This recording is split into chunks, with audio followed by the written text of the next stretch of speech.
I have a lady-loving sex queen inside me screaming for an outlet, and I'm too chicken shit to tell a single woman I like her. There's something coming over me.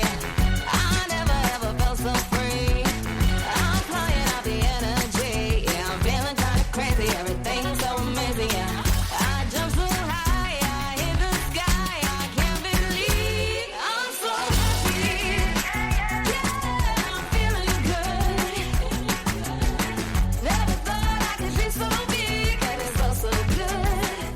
Yeah. I'm Sammy Amounts, and this is Happy Slut. Welcome back, Pine Cones.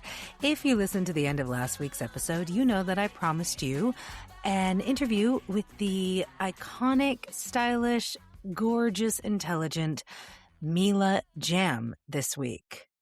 Unfortunately, due to some unforeseen technical difficulties with the recording, which will be figure-outable, but not in time for today's release, I have had to pivot, and I am instead going to bring you this solo episode all about why I'm so weird with women. Now, of course, this isn't an individual thing for me. I am a bisexual or pansexual woman. I also identify as non-binary because if you've listened to or read my essay, Why I'm Non-Binary and You Can Too, I do not think that our culture's definition of woman can contain all that I am. Therefore, I retreat from the gender norms of my culture and I create my own. So I'm going to bring you this essay today. Why am I so weird with women? Because I've heard from so many bisexual and pansexual girlies like myself who find that it's just so much easier to date men. Easier is doing a lot of heavy lifting in that sentence. It is easier to find men to date than it is to find women to date. And part of it is a problem with scripts. Part of it is a problem with gender norms telling us how we should and shouldn't behave in romantic relationships, in dating relationships. When you're straight, there is a plethora of representation out there for how you may or may not want to behave. When it comes to queer relationships, especially if you're bi and straight presenting, there really isn't much out there. Even if you, like me, have dived into, not sure which is right. If you're a grammar expert, please tell me.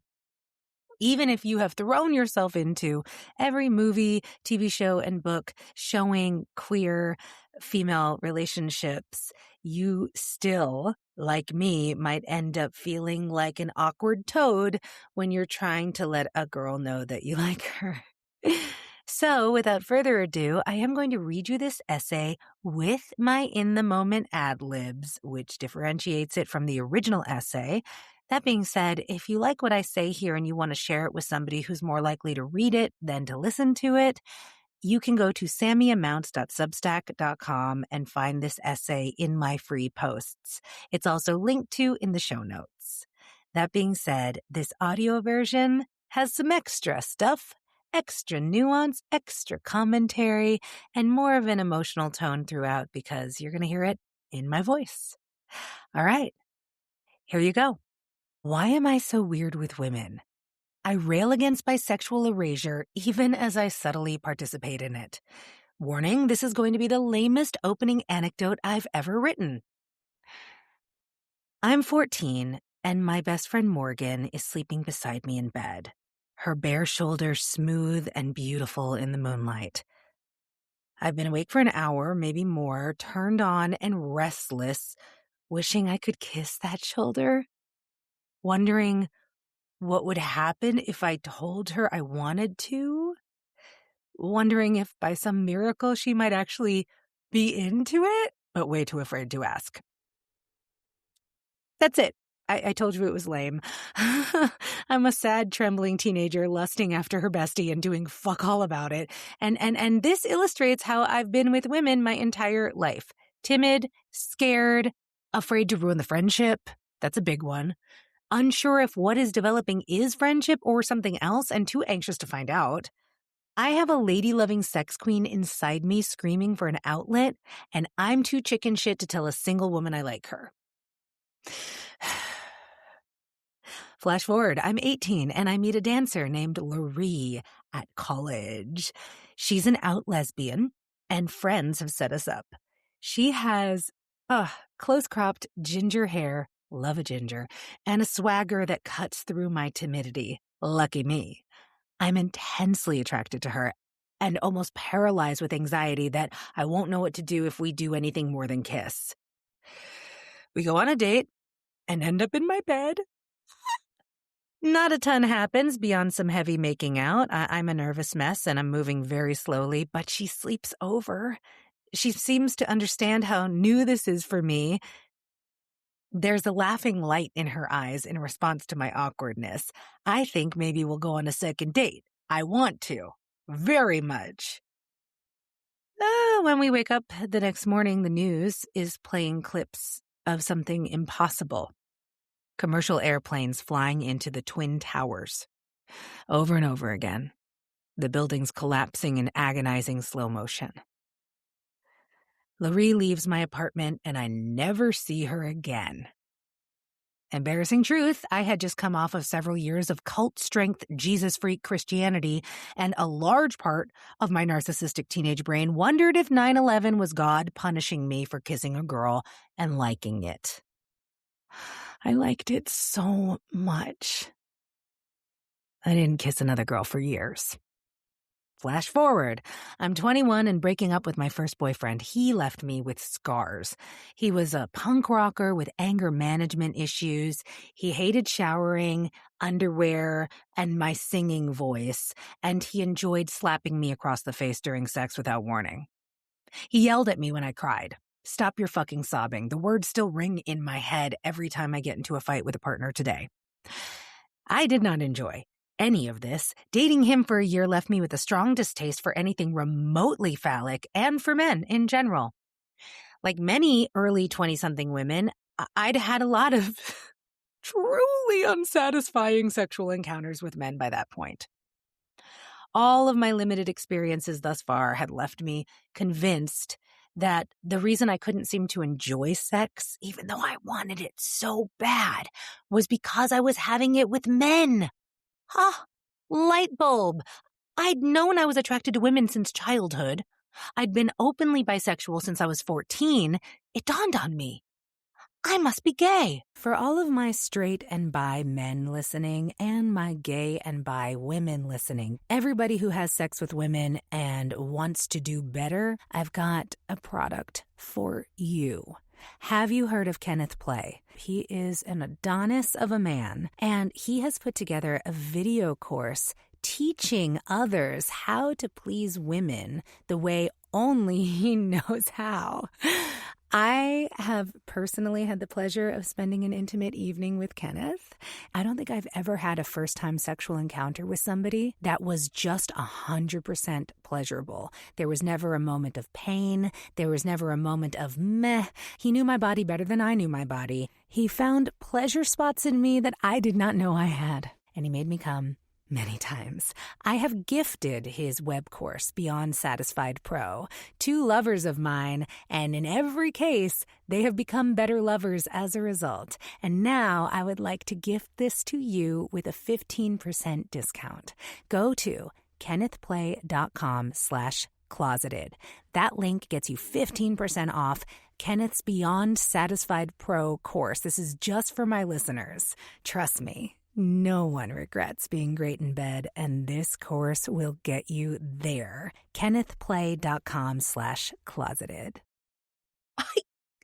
I felt so much hope. I chopped off all my hair, something I'd only not done because men seem to prefer long hair. Fuck men. And started wearing Doc Martens and trousers. I stopped trying so hard to be pretty. Fuck pretty. I came out to all of my friends and family as a lesbian. I can't say I'm surprised, my dad said, with dry resignation. I've always suspected your mother was a lesbian. You're not a lesbian, honey, my mom insisted. You love men as much as I do. Don't you just love the smell of testosterone? Before you ask, yes, I am in therapy.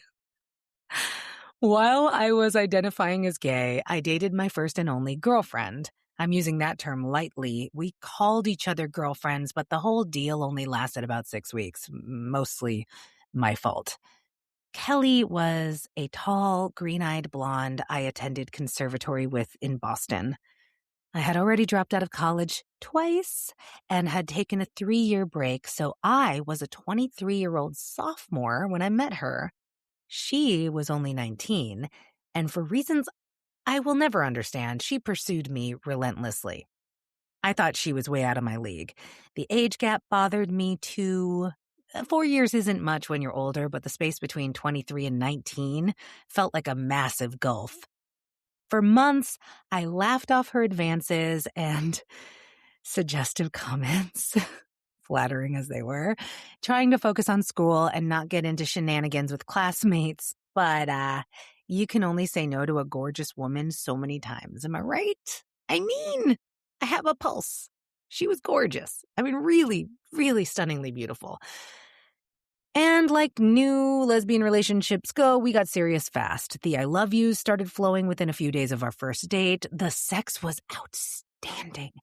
I had never had sex with a woman before, and all of my fears of not knowing what to do proved to be wholly unfounded. I knew exactly what to do. I had the same equipment. It was the most natural, easy sex I've ever had in my life. I highly recommend it. I had never felt so confident. I had never felt such strong desire for another human being, for their taste, for their smell, for their feel. We would skip class to fuck in her studio apartment in the middle of the afternoon. I would spend hours working on her. I couldn't get enough. I had never felt so sexy or so sexually powerful. I mean, I used to cradle this woman in my arms while finger banging her within an inch of her life.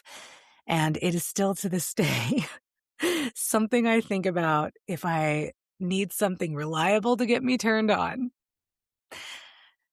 So, 3 weeks into our blossoming relationship, I went to a party and she stayed home.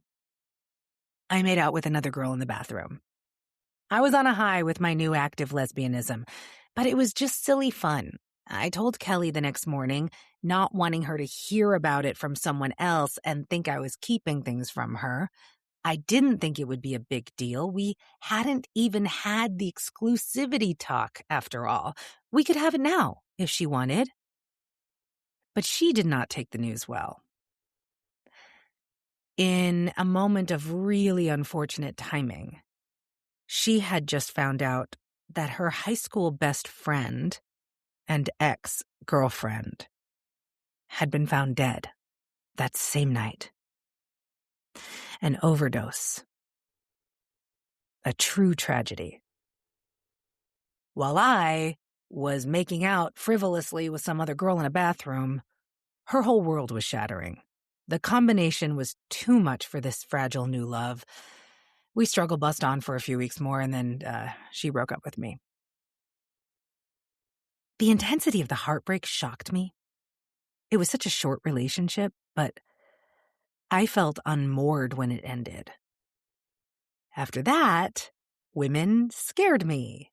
I found myself acting like a selfish jerk every time I tried to date a woman. I put this insane pressure on myself to be perfect for them. To never hurt someone like I hurt Kelly. And then I'd unfairly resent them for the pressure I was putting on myself. Women made my bullshit come out. Women were hard. A few months after Kelly and I split, my desire for men returned, and men were so much easier. I didn't become such an asshole with men because throughout my 20s and 30s, they were usually playing that role. I could be perpetually annoyed with and strung out over the failings of men and never lose hold of my identity as a good girl, and probably a victim too, if I'm being honest. I suspect there are some nasty elements of patriarchal thinking baked into how I approach relationships with men versus women. and I haven't yet been able to parse them all or figure out how to fully escape their clutches. Other than a short-lived fling here and there, I haven't dated a woman since Kelly. Not seriously. And now that I'm older, wiser, and have dealt with lots of my baggage in therapy, I deeply want to, but I'm just as nervous and afraid to show interest as I was in high school. What is that? I've been bisexual for as long as I can remember, well before I even knew the word or what sex was. I've had strong crushes on people across the gender spectrum. I've never had a type. But for the most part, I've dated men because it's easier. I'm protected by the shield of heteronormativity when I date men. With women, things are confusing. I'm forced to come to terms with all of that ingrained programming in ways that are deeply uncomfortable. Like, for example, why do I suddenly feel the need to be the man when I date feminine women? That's insane. What does that even mean? I hate that I have that impulse. I want to express interest and break through these blocks, but showing my cards feels risky. Last year, a friend asked me if I was really bisexual, seeing as how she's never seen me date a woman. I was a little hurt. Part of me wanted to rant about bisexual erasure and argue that just because I'm not actively fucking women doesn't mean I'm not bi. I got a little high on my righteous anger for a hot minute. But another part of me curled up into a grimy little shame ball because not only do I not make moves when I'm attracted to women, I usually don't even talk about these crushes to my friends. Why? Because the crushes are often on my friends. I rail against bisexual erasure even as I subtly participate in it by censuring myself. I've had dozens of epic, unrequited crushes on straight girls and women in monogamous relationships with men who might be weirded out to find out that I spent all those late-night hangs aching to kiss them. Maybe one or two of them wanted to kiss me too, but I'll never know, will I? Will I? No, because somebody is too much of a scrote to make a move. I have desired women in silence my entire life, and now I am 42 and I'm still doing it. There's a woman I have a massive crush on right now that I'm keeping heavily under wraps, and people I have had ample opportunity to tell her how I feel. I set up this one date night with her that was perfect for a confession of crushy non-platonic feelings, and I said nothing. Nothing. It's downright embarrassing at this point. With men, I can be straightforward. They find it refreshing. I can take the lead if I'm feeling like it. I have pursued men, and I can take rejection from men. I am an actor. My life is full of rejection. So why am I so weird with women? Am I alone in this? Are you a bisexual woman who can relate? Tell me about it. Comment on this episode or send me a DM in my social media or email me at happyslutcast@gmail.com. Help me feel less pathetic, I beg you. Give me all the juicy details of your unrequited lust and love. And thank you in advance, you beautiful sugar cookies. I want to end this piece with a bold proclamation that I'm going to turn my fortunes around and tell that woman I'm secretly crushing on how I feel. I want to be all like, this is the beginning of a new, braver chapter for this starved little bisexual, but I don't know if that's true. Maybe it's too late for me. Or maybe, as my friends love to remind me, it's never too late. Stay tuned, kittens. Feeling so alive. So long till the sorry days. Yeah, bye. Fun little update to that essay. I actually sent it to the girl that I talked about at the end there, who I was massively crushing on. And that girl left a public-facing comment on that essay on my Substack, admitting to me that she had a crush on me and had been doing the same thing I'd been doing with her. Maybe she knew I was talking about her. Maybe she guessed. Because that date night that I chickened out on happened not too long before I wrote that essay. Anyway, we ended up starting to see each other, and it was really lovely. And we still have a flirtation going on, even though we don't live in the same place anymore. She might be listening to this right now. If you are, hey girl, hey, you know who you are. Mwah, you're gorgeous. Um, that was one of the best moments in my life of being a writer and creator, of sending something out into the world and having it bring back the exact thing I was struggling with. How magical. All right. Thank you so much for listening to this week's solo episode featuring my essay, Why Am I So Weird with Women? Again, that's available on my Substack. If you like the work I'm doing and find it valuable in any way, and you would like to pay me back somehow, one of the best ways you can do that is to subscribe to my Substack, SamiaMounts.substack.com. I am releasing essays every Friday. There's also a backlog of free essays available. My Friday essays are half free and half for paid subscribers only, but you always get a preview, a teaser, if you will. So head on over there and subscribe. And if you'd like to support the show, become a paid subscriber. That really, really helps. Other ways you can support the show are with direct financial donations via Venmo or Cash App. I am Samia-Mounts on Venmo and Samia Mounts on Cash App. Thank you so much. I'll be back next week with an interview with the incredible actor and writer James Patrick Nelson, who I know as Jamie. Jamie is the creator of the indie short For Years to Come, which I was in as a supporting character who is very excited to peg her bisexual boyfriend. Super close to real life. Super close to real life. You can check that out on YouTube. I've linked it in the show notes.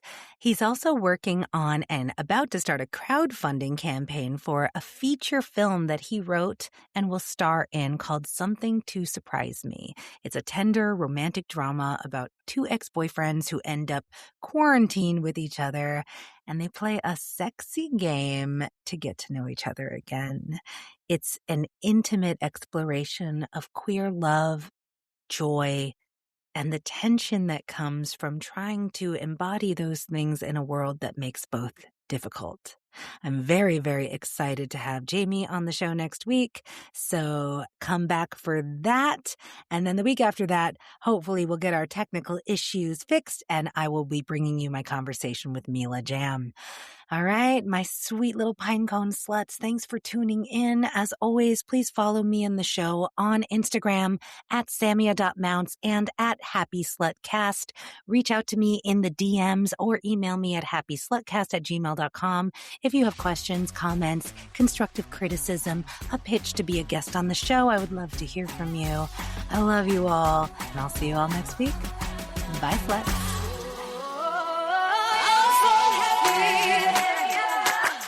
So alive. So long till the sorry days. Yeah, bye, bye, bye.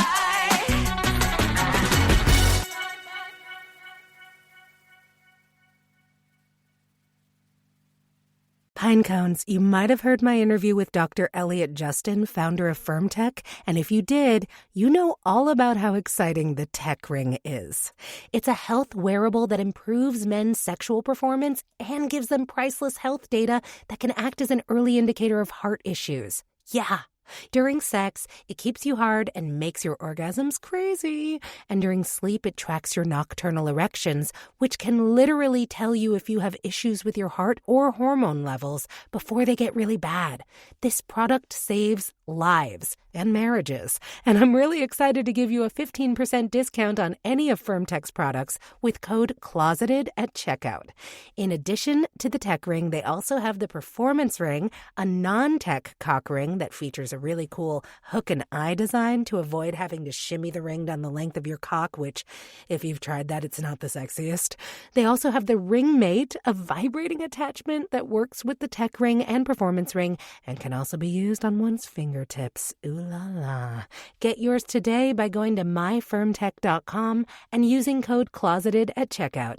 myfirmtech.com, code CLOSETED at checkout. You're welcome.